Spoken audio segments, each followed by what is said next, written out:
بسم اللہ الرحمن الرحیم والصلاة والسلام علی رسولہ الکریم وعلی آلہ وصحبہ۔ جو بھی بہن بھائی بچے بچیاں سن رہے ہیں سب کو میری طرف سے عید مبارک ہو۔ عید کی خوشی ہم کیوں مناتے ہیں؟ پہلے میں یہ تھوڑا سا واضح کر دوں کہ رمضان کا مہینہ اللہ نے پورا ایک ہمارے لیے خوشی کا مہینہ بنایا ہے، جس میں اللہ کی جنت کے دروازے کھول دیے جاتے ہیں، جہنم کے بند کر دیے جاتے ہیں، شیطان قید کر دیے جاتے ہیں، جنت کو روزانہ سجایا جاتا ہے، اللہ کا عرش پہلے آسمان پہ آ جاتا ہے، اللہ کی طرف سے اعلان ہو رہا ہوتا ہے، کوئی بخشش چاہنے والا، کوئی حاجت مانگنے والا، فرض 70 فرضوں کے برابر ہو جاتا ہے اور نفل فرض کے برابر ہو جاتا ہے، اور نفل اور فرض کا فرق اتنا بڑا ہے کہ قیامت تک 2 رکعت نفل پڑھتا رہے تو فرض رکعت کے ایک سجدے کے برابر نہیں۔ اور اس میں جو مر جاتے ہیں اہل ایمان، ان کا حساب نہیں ہوتا، ان کو قبر میں منکر نکیر نہیں آتے، اللہ تعالیٰ ان کو معاف فرما دیتا ہے۔ اس طرح 29 دن رات یہ سلسلہ چلتا ہے، اور آخری رات پھر اللہ تعالیٰ اعلان فرماتے ہیں کہ میرے بندوں نے رات کو قیام کیا، یعنی تراویح کی نماز پڑھی، دن میں روزہ رکھا، تو میں نے اس پر ان سب کی بخشش فرما دی۔ تو اس خوشی میں پھر ہم سب مل کر اللہ کی بارگاہ میں شکرانے کے مل کر 2 نفل ادا کرتے ہیں اور اللہ کا شکر ادا کرتے ہیں کہ یا اللہ تیرا شکر ہے، تو نے ہمارے گناہوں کو معاف فرمایا، جہنم کو ہم پہ حرام کیا، جنت کو ہم پہ واجب کیا۔ اصل تو عید کی خوشی کی یہ وجہ ہے۔ آپ عید کے لیے غسل فرماتے تھے اور اپنے کپڑوں میں سے اچھے کپڑے منتخب فرماتے تھے، اور فجر کی نماز کے بعد آپ اشراق نہیں پڑھتے تھے اس دن، باقی آپ کی ساری زندگی کا معمول تھا کہ فجر کے بعد آپ اشراق پڑھتے تھے، لیکن اس دن آپ اشراق نہیں پڑھتے تھے، غسل فرما کے پھر کچھ کھا کے، کوئی میٹھی چیز، کھجور ہی عام طور پر ہوتی تھی، کھجور کھا کے پھر آپ عیدگاہ کی طرف تشریف لے جاتے تھے، اور پہلے نماز پڑھاتے تھے، پھر خطبہ ہوتا تھا، اور اس کے بعد جس راستے سے آپ جاتے تھے اس راستے کو چھوڑ کر پھر اور راستے سے گھر واپس آتے تھے، پھر وفود سے ملاقات کرتے تھے، سرداروں سے، صحابہ سے ملاقات کرتے تھے، اس میں کچھ کھانوں کا اہتمام بھی ہوتا تھا۔ اس طرح ایک عام روٹین کی عید ہوتی تھی آپ کی، ملاقاتیں کرنا، کھانوں میں جانا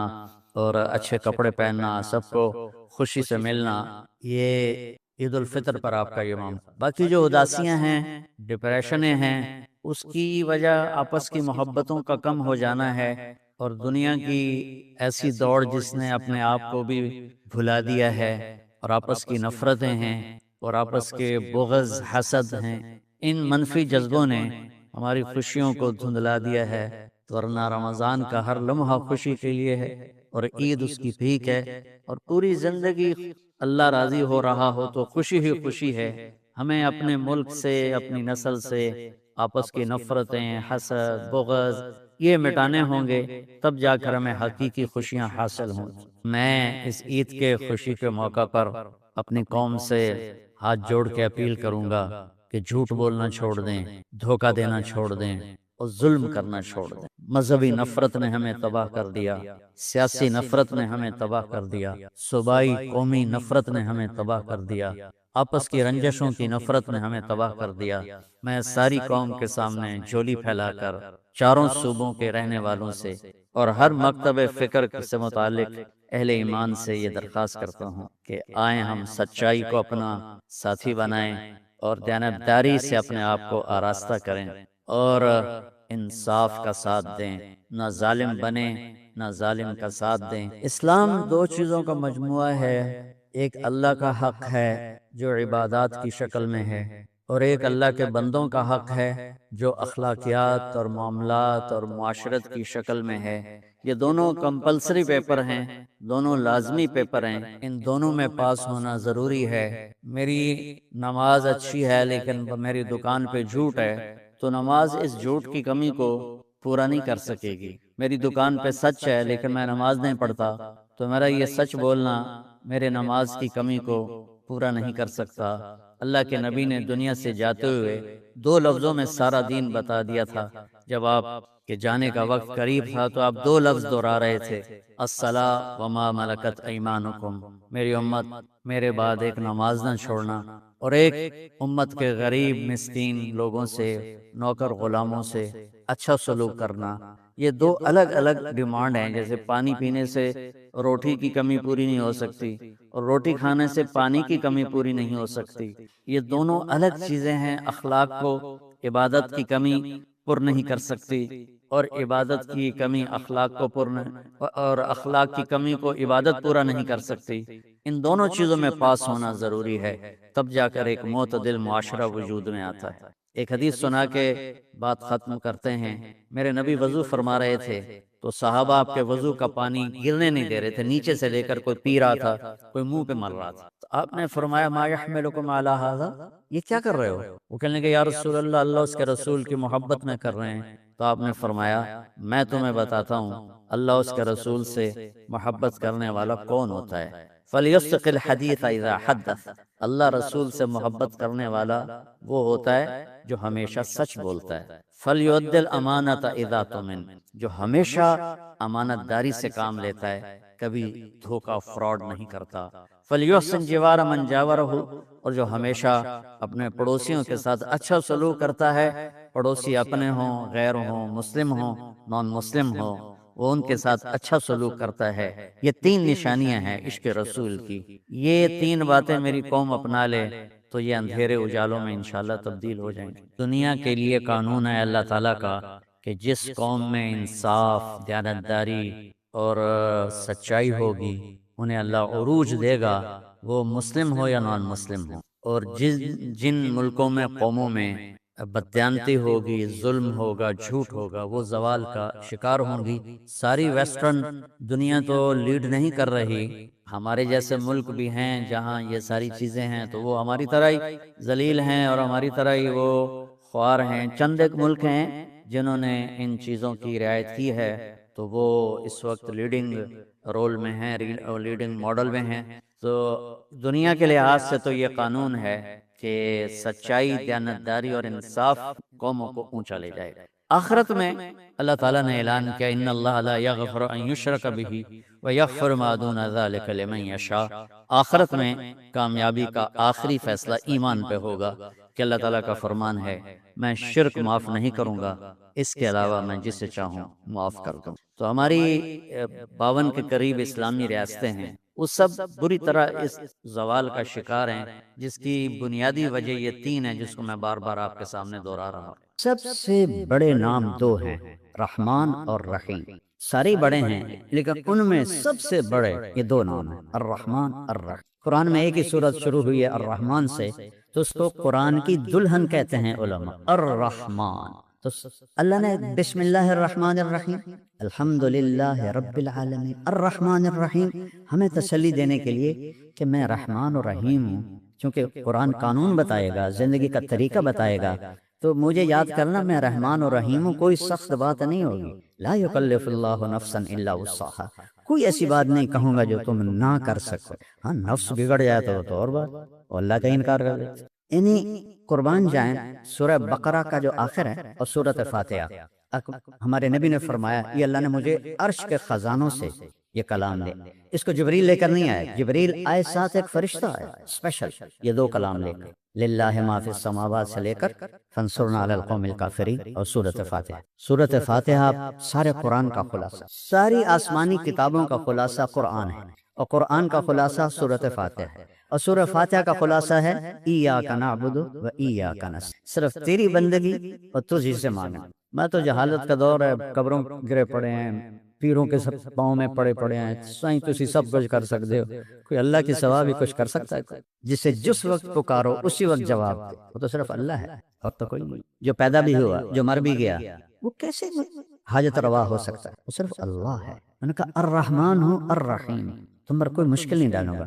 اور آگے سنیے، وہ پچھلا مضمون چھوڑ دیتا ہوں پھر بات لمبی ہو جائے گی۔ اللہ نے ہمیں دعا کیا سکھائی، دعا کیا سکھائی؟ ربنا لا تؤاخذنا ان نسینا او اخطانا، یا اللہ کبھی جان بوجھ کے غلطی ہوگی، کبھی بھول چوک سے ہوگی، میری پکڑ نہ کریں۔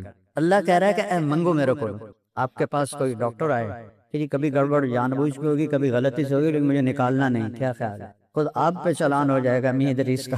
تو وہ شہنشاہ کہہ رہا ہے میں قربان جاؤں، کہہ رہا مجھ سے مانگو، پیچھے جو مضمون ہے نا اس میں ہے اطاعت کا حکم ہے، سمعنا و اطعنا، یا اللہ مان لیا، سر جھکا لیا۔ تو اب اس میں کوئی مشکل نہ ہو تو اللہ کہہ رہا ہے مانگو، لا تؤاخذنا ان نسینا او اخطأنا۔ مواخذہ ہوتا ہے کہ پوچھ گچھ بھی نہ کرے، پوچھ گچھ کر کے چھوڑ دے اس کو، وہ مواخذہ میں آ جاتا ہے، وہ پکڑ میں آ جاتا ہے۔ لا تؤاخذنا، یا اللہ نہ پوچھی تو نہ بلاوی، ان نسینا کبھی بھول کے ہوگا، او اخطأنا کبھی خطا ہوگی جان بوجھ کے ہوگی۔ بتاؤ یہ شرط کے ساتھ کوئی کہیں نوکری کر سکتا؟ اگلی سنو، ربنا لا تحملنا، ربنا لا تحمل علینا اسرا کما حملته علی الذین من قبلنا۔ سبحان اللہ، یا اللہ جو پہلوں کو تو نے اوکھے اوکھے حکم دیے تھے ہمیں نہ سنائیں، ہمیں سوکھے سوکھے سنائیں۔ ایک مراسی بیمار ہو گیا، بخار ہو گیا، نام تھا اس کا ایوب، ہفتہ بخار نہیں لگتا، وہ آخر لگا یا اللہ بھولی تو نہیں پائے گئے، میں ایوب نبی نہیں، ایوب میراسی ہاں، اے میرا بخار تھا لے جا۔ تو اللہ نے میں قربان جاؤں، کہہ رہا ہے یہ مانگو کہ آپ سے آ کر کوئی ڈاکٹر جی جو کام مشکل ہونا وہ نا مجھے بتانا، سوکھے سوکھے کام بتانا، تو اسے کہو کہ او راہ جاندہ پہ بارودے چڑھ جا، اور اللہ کہہ رہا ہے مجھ سے مانگو، میں قربان کہ یا اللہ جو تم نے پہلوں کو بڑے مشکل مشکل حکم دیے تھے نا وہ نہ ہمیں دینا، سوکھے سوکھے دینا۔ بات تو مکمل ہوگی نہیں، اور مانگو کیا، ربنا لا تحملنا ما لا طاقت لنا به، یا اللہ چاہے کم سوکھا ہی ہوئے اور میں نہ کر سکا وہ بھی نہ آکھی۔ اب بتاؤ اس سے زیادہ کیا اپنے رب کی رحمت بتا، اس لیے آپ نے کہا یہ عرش کے خزانوں میں سے اللہ، اور اس کے بعد اتنی چھوٹ لے کر پھر تو اس کو ڈیلی ویجز پہ بھی کوئی نہیں رکھتا، پر چلو آپ ڈیلی ویجز پہ رکھ لیں، لیکن آگے جب تنخواہ کا معاملہ ہے تو اللہ کہتا مانگو، صلہ مانگو، تنخواہ مانگو، واعف عنا واغفر لنا وارحمنا انت مولانا فانصرنا علی القوم الکافرین۔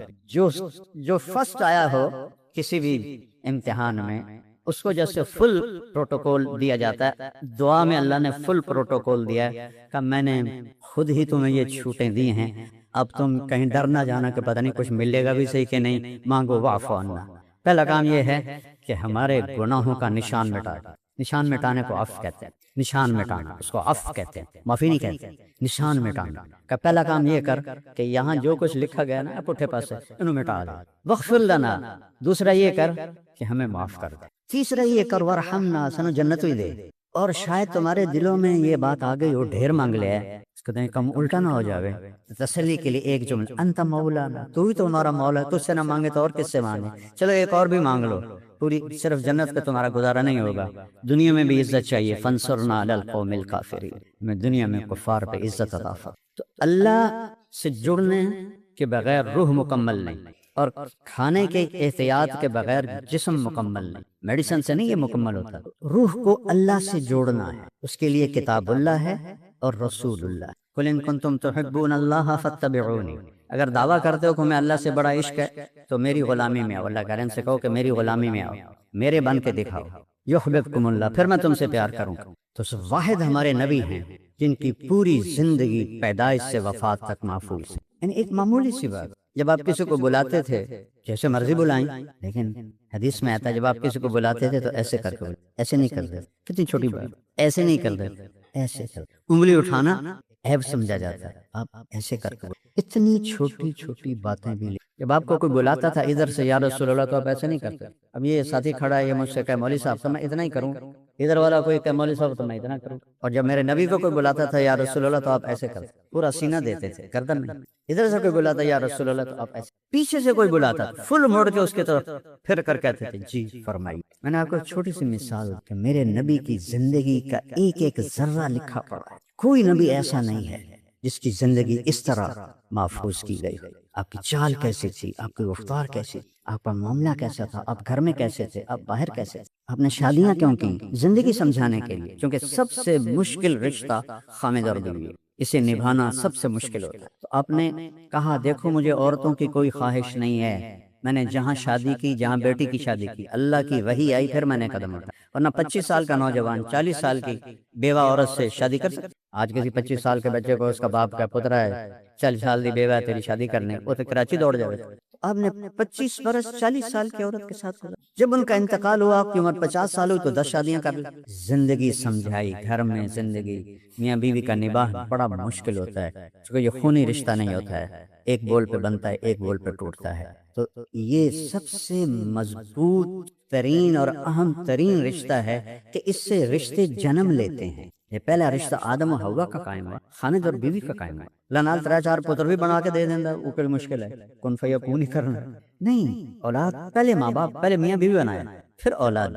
اور عجب میرے نبی کی شان ہے، جب وہ نکاح ہو گیا جنت میں تو اللہ نے کہا مہر دو، آدم حوا کو مہر دو۔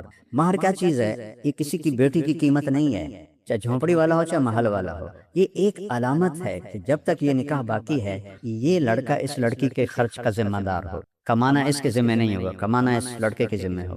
یہ مہر اس لیے ہے۔ تو انہوں نے پوچھا جی کیا مہر دوں؟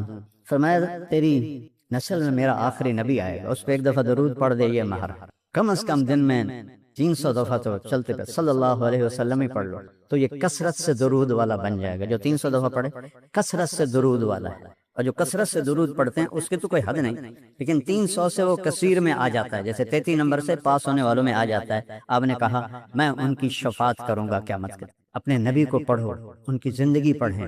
کسی بھی علم سے انسان نہیں بنتا سوائے علم نبوت اور در رسالت پر سر جھکانے کے بغیر انسان نہیں بنتا۔ ایک دفعہ ایک بدو آیا، کہنے لگا محمد آپ کبھی بدتمیزی کا جواب بدتمیزی سے نہیں دیتے۔ ہم نے کہا لبیک، اور آپ کہتے ہو میں نبیوں کو منہ سنبھال کے بات کر، لبیک۔ تیری 3 باتیں بڑی عجیب ہیں، سمجھ نہیں آتی۔ آپ نے کہا کیا؟ تو کہتا ہے ہم پیو دادے کا دین چھوڑ کے تیرا دین قبول کر لیں گے۔ کیوں؟ ہم کیوں چھوڑیں گے؟ اچھا اور؟ تو کہتا ہے روم بھی فتح ہو جائے گا، ایران بھی فتح ہو جائے گا، اے جڑے بیٹھے ہوں اے فتح کرنا، کپڑے پورے نہیں، جوتی کوئی نہیں، روٹی کوئی نہیں، انہیں فتح کرنا ہے، سپر پاور ایران اور روم۔ ہم کہا اچھا اور؟ تیسرا تو کہتا ہے مر جائیں گے، مٹی ہو جائیں گے، پھر اٹھ جائیں گے۔ بھلا آج تک کوئی قبریں سے اٹھی کے آیا؟ تو آپ مسکرائے۔ آپ نے کہا لعل الحیات تطول بک، جس کو بھی آپ نے یہ جملہ بولا اس کی عمر بڑی لمبی ہوئی۔ آپ نے کہا لگتا ہے تیری عمر لمبی ہوگی، تو ایک دن تو دیکھے گا یہ سارا عرب میرا کلمہ پڑھے گا، اور ایک دن تو دیکھے گا روم اور ایران فتح ہو کے مدینے میں آئیں گے۔ اور باقی رہے گی تیسری بات، مر کے اٹھنے کی، تیرا یہاں سے ہاتھ پکڑوں گا اور تجھے یاد دلاؤں گا تیسری گل ہوگی کہ نہیں ہوگی؟ وہ کہنے لگا میں نہیں مانتا، واپس چلا گیا۔ تو فتح مکہ ہوا، سارا عرب کلمہ پڑ گیا۔ کہنے لگا ایک گل تو ہو گئی، حضرت عمر کے زمانے میں روم بھی فتح ہو گیا، ایران بھی فتح ہو گیا۔ کہنے لگا بھلے لوگ دوئی بھی ہوگی کہ جائیں 3 نہ ہو جائے، چل جا کے کلمہ پڑھ۔ تو ہم نے گاؤں چھوڑ کے آیا، حضرت عمر کا دور تھا اور اس نے کلمہ پڑھا۔ وہ جب کبھی حضرت عمر کی مجلس میں آتا تو حضرت عمر کھڑے ہو جاتے۔ وہ 22 لاکھ مربع میل کا حکمران اور عمر، جس کو دیکھ کے شیطان بھی راستہ بدل لیتا ہے۔ تو سارے لوگ بڑے حیران ہوتے ہیں، معمولی جہا بندہ ہے، یہ دیواس سے امیر المومنین کھلو جانے کی چکر ہے۔ تو ایک دن وہ فرمانے لگے میں تمہاری آنکھوں میں سوال دیکھتا ہوں کہ میں اس کے لیے کیوں کھڑا ہوتا ہوں؟ جس دن یہ مجلس میں آیا تھا اس دن میں بھی اس مجلس میں موجود۔ تو اسے میرے نبی نے کہا تھا قیامت کے دن تیرا ہاتھ پکڑ کے یاد دلاؤں گا، اور اس دن جس کا ہاتھ میرے نبی نے پکڑ لیا جنت میں پہنچائے بغیر نہیں چھوڑ۔ تو سرٹیفکیٹ ہے جنت دا، اس لیے میں اس کی عزت کرتا ہوں۔ تو اپنے ہاتھ چھڑا لو، حبیب کے ہاتھ میں ہاتھ دے، اپنی زندگی پہ ٹھپا لگا لو محمدی صلی اللہ علیہ وسلم، تو پھر ہوگا لقد خلقنا الانسان فی احسن، کہ ہم نے انسان کو بہترین مخلوق پیدا فرمایا ہر لحاظ سے، بشرطے کہ یہ 2 باتیں۔ اور پھر جیسے جسم میلا ہو جاتا ہے ہم نہا لیتے، تو اگر روح پہ کوئی داغ لگ جائے تو اللہ نے کہا کوئی مسئلہ نہیں، توبہ کرو میں معاف کر دوں۔ جتنی دفعہ توبہ ٹوٹے توبہ کر لو، میں صاف کر دوں، نشانی مٹا دوں۔ آخری یا ایھا الذین، قرآن میں 89 دفعہ آیا ہے یا ایھا الذین آمنوا، آخری جو آیا ہے 28ویں پارے میں یا ایھا الذین آمنوا توبوا الی اللہ توبۃ نصوحا عسیٰ ربکم ان یکفر عنکم سیئات، اپنے رب کی بارگاہ میں توبہ کرتے رہو، جب بھی توبہ کرو گے تمہارے گناہوں کو نشان بھی دھو کے رکھ دے، تکفیر صاف کر دے، ایک مطلب اس کا یہ۔ اور پھر خود حدیث میں فرمایا میرے نبی نے کہ اللہ کہتا ہے یا ابن آدم لو بلغت ذنوبک عنان السماء، میرا بندہ تو اتنے گناہ کر کے آسمان کی چھت کو پہنچا دے، کوئی کر سکتا؟ آسمان تو آج تک دیکھے ہی نہیں گئے، اور ناممکن بات کی میرے اللہ نے، حدیث قدسی ہے، اتنے گناہ کر عورت یا مرد کہ آسمان کی چھت کو لگا دے، پھر آدھی زبان سے کہ یا اللہ معاف کر تو میں سارے معاف، ولا ابالی کا مجھے پرواہ کوئی، کیوں پرواہ کوئی نہیں کرتی؟ تمہارے گناہوں سے میں چھوٹا نہیں ہوتا، تمہاری نیکی سے میں بڑا نہیں ہوتا، تو تم اتنے بھی گناہ کر کے توبہ کرنے آؤ گے تو میں معاف کر دوں۔ تو روح کو دھونے کا بھی انتظام ساتھ، داغ دھبے تو لگیں گے، آخر ہم نفس کے پتلے ہیں۔ اور پھر میں سبحان اللہ، کوئی آپ سے ناراض ہو، وہ آپ سے معافی مانگنا ہے تو آپ کریں گے آؤ جی آؤ جی، یا منہ موڑ کے ادھر چلے جائیں گے؟ میں نے کبھی نہیں محسوس کیا، میں پھر بھی سلام کرتا ہوں۔ تصل من قطعک، میرے نبی نے کہا جو توڑے اس سے جوڑ۔ تو طریقہ تو یہ ہے کہ ناراضگی ہو تو منہ بندہ پہلے پاسے کر لینا، بیوی منہ پرا کر لیں گے، خامن منہ پرا کر لینا، ماں باپ منہ موڑ لیتے۔ اور میرا اللہ کیا کہتا ہے؟ من تقرب الیہ تلقیتہ من بعید، جو مجھے منانے کے لیے آتا ہے میں آگے بڑھ کے اس کا استقبال کرتا ہوں۔ جیسے بھی آپ لوگ کھڑے تھے میرے استقبال میں، تو اللہ کہتا ہے میں اس گناہ گار کا استقبال کرتا ہوں، آ جا میرا، میں تو انتظار میں تھا کہ تو توبہ کرے، ہماری دوستی قائم۔ ما لم یغرغر، ہاں جب یہاں روح اٹک جائے گی پھر توبہ نہیں ہے، اس سے پہلے دروازہ کھلا ہے۔ میرے بھائی بہنوں، یہ میں نے 2 آیتیں آپ کے سامنے بیان کی ہیں جو ساری آپ کی میڈیکل لائن سے ہیں، بلکہ ہر انسان کی لائن سے ہیں، کہ وہ جسمانی طور پر بھی اچھا ہو، اس کے لیے اس کی غذاؤں کا استعمال، اور خاص طور پہ جو حرام ہے، ایک حرام ہے شراب ہے، سور ہے، ایک حرام ہے رشوت ہے، بدعنوانی ہے، اور 2 نمبری ہے، اس سے بھی حرام ہو جائے۔ یہ جسم کو کبھی بھی پنپنے نہیں دیتے، حرام کھا کے کبھی کس کی نسل نہیں بنی نہ سنوری۔ ایجوکیٹ کریں اپنے آپ کو بھی، اپنے مریضوں کو بھی، اور اس روح کو اللہ سے جوڑیں قرآن کے ذریعے اور نبی کی سیرت کے ذریعے۔ قرآن کو پڑھیں، اس کا ترجمہ پڑھیں، مکی صورتوں کو پڑھیں، اللہ مجھ سے کیا چاہتا ہے، اللہ کیا کہتا ہے۔ قریش نے کہا، آخری بات کر، یار ہمیں تو اپنی پیڑھیاں یاد ہیں، چونکہ ان کو اپنی پیڑھیاں